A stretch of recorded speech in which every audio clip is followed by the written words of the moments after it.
Fan Productions here, coming to you with a review of the Superman Battle of Smallville set, which is set number 76003. It's meant for ages 6 through 12, includes 418 pieces, and retails for $49.99. This was part of the LEGO DC Universe Superheroes Man of Steel line. As you can see, the front of the box here shows the battle scene here with these 5 minifigures. The top of the box shows the actual size of the Superman minifigure, and on the back, as you can see, it depicts all the play features included with the set. Now let's get on to our time-lapse build.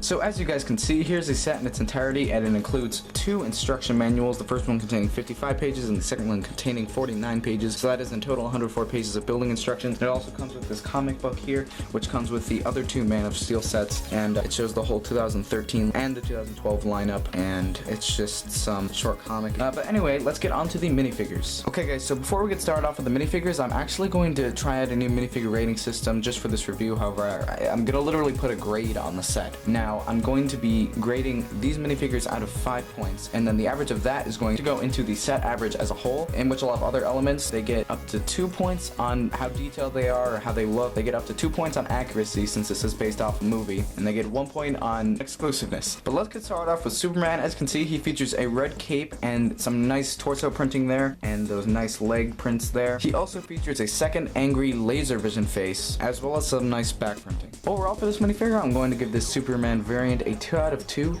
for look/detail, a 2 out of 2 for accuracy because it's very accurate to the movie. However, I'm not going to give him any points for exclusiveness, so he gets 0 out of 1 for that because he's in the other 2 Man of Steel sets. Next up, we have Colonel Hardy, who is our other good guy in the set. However, he has that same head we see in a lot of security guards, and this is supposedly a more important character than a security guard, and just plain legs. He does have a nice torso print, however, and if we spin him around, you can see the back printing of that torso, and he doesn't have any second facial expression either, and he comes with this stupid space gun that humans really do not have. So for this minifigure, I'm going to give him a 0.5 out of 2 for detail, because he does have a nice torso, but besides that, it's not very good. For accuracy to the movie, he gets 0 because this is not at all what the guy looked like. And as for exclusiveness, he actually does get a 1 for that because he's not in any other set. So overall, that is a 1.5 out of 5. After that terrible minifigure, we have a really well done minifigure, which is General Zod, and in this set he comes with all of his armor and an awesome exclusive gun that is exclusive to this line. That's really nice armor printing there, and you can see the detail of the helmet. If we spin him around, you can see the back of the helmet and the armor, and even under all that stuff, he still features some nice back printing, and it also comes with a hairpiece, and there you can see one of the facial expressions, and here you can get a better look at the leg printing, the torso printing, and the first face with the hair on. Overall, this minifigure is very well done, like I said earlier. For detail, I'm going to give him a full 2 out of 2 points. For accuracy, however, I'm only going to give him a 1.5 because the only thing that's inaccurate is this hairpiece. It's not accurate to the movie. And for exclusiveness, I will only be giving him a 0.5. His armor's exclusive to 2 out of the 3 sets, so that's why I'm still giving him some points for that. That would be a 4 out of 5. Here we have the Faora minifigure, and as you can see, she has just as much armor as General Zod does, and the armor neck accessory piece is actually different from General Zod's, which is a little interesting. However, the helmet is the same, but there's a good look at the front of the armor and the back of the armor, and as you can see, like General Zod, she also gets this really cool gun. Here you can get a much better look at the torso printing and the leg printing, and also you can see the hair and the first facial expression. And here's a better look at the back of the torso printing and also the second facial expression. And one thing to know about the face is that it was actually originally used on Wonder Woman, so the face is not new. Overall, I'm going to give this Faora minifigure a 1.5 out of 2 points for detail because she doesn't have her own face. She uses the Wonder Woman face from 2012. For accuracy though, she does get a full 2 points because it is accurate to the movie. For exclusiveness, she gets 1 out of 1 because she's only in the set. So out of a total, that would be 4.5. And last but only second least, because of the Colonel Hardy figure, we get a Tor-An minifigure, which unlike General Zod or Faora, does not come with any helmet piece or armor piece or cape piece. However, he does have an exclusive torso, but the face is used on a Lex Luthor variant, and the hair is nothing new. However, it is nice to get that hair in a brown color. Let's look at the back, and it does not have a second facial expression. Overall, for this Tor-An minifigure, I'm going to give him a 1 for detail because he does not get armor or anything like that, and the face, hair, and legs are not exclusive. For accuracy, I'm going to give him a 1 because the hairpiece is inaccurate, and the face is pretty accurate. However, it does look like him from the movie, and the torso is pretty nice too because obviously he would wear that. However, for exclusiveness, I'm only going to give it a 0.5 because the face was used on Lex Luthor, and the only thing exclusive about it is his torso. So overall, for Tor-An, that's going to be a 2.5 out of 5. So Superman had a 4 out of 5, Colonel Hardy had a 1.5 out of 5, General Zod had a 4 out of 5, Faora had a 4.5 out of 5. Technically, she was the best one in my scoring curriculum, and for Tor-An, we gave him a 2.5 out of 5. So as an average out of 5, that's 3.3 out of 5, and that makes sense because there are 3 really good minifigures and then 2 ones.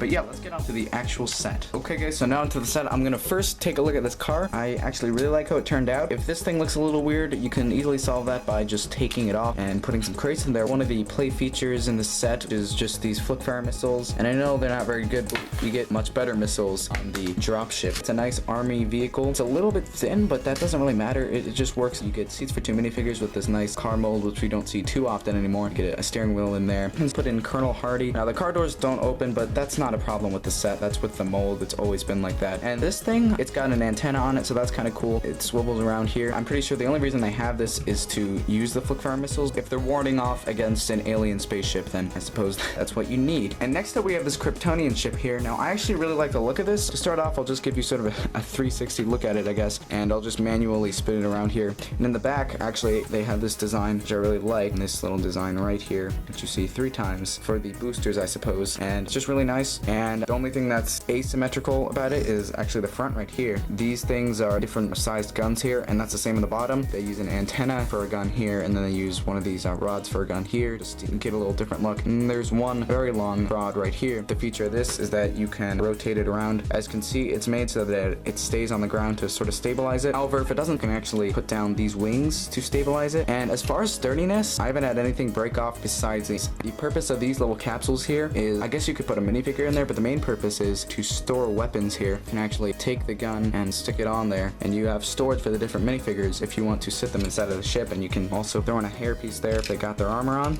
and that closes up really nicely, just like that. Then we get this really nice piece, and it actually comes with 2 seats in the middle. You can put them in there, and we get these nice metallic silver grill pieces right there. You also have some green going on the inside. Then you can just close that right up. If you want to put one in with the armor on, they will actually fit. It will just probably ruin the cape. Good thing we have those new capes coming out. And my favorite function is here. You can actually fire these missiles.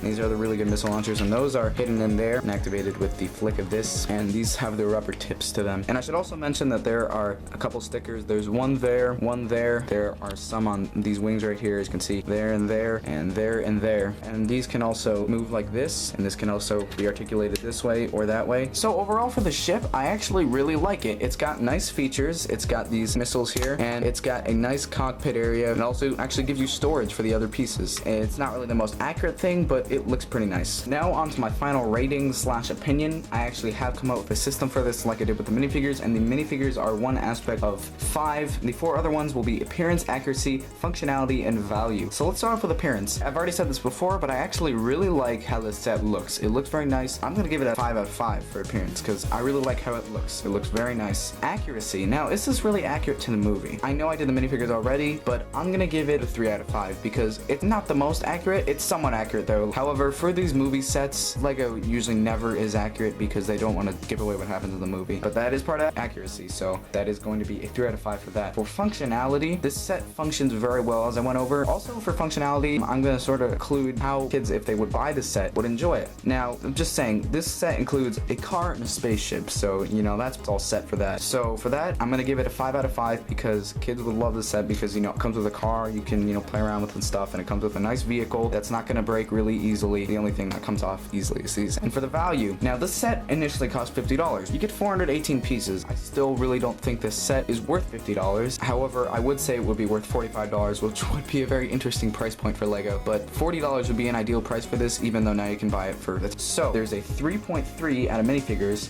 For appearance, I gave it a 5 out of 5. For accuracy, I give it a 3 out of 5. For functionality, I give it a 5 out of 5. And for value, I'm going to give it a 4 out of 5. So that all adds up to an 81.2%, so that's 81.2 out of 100, or slightly more than 4 out of 5. Anyway guys, thank you for watching this review. Tell me what you guys think of the set in the comments below, and if you like my rating system. And for right now, this is LEGO Brick Fan Productions, signing out.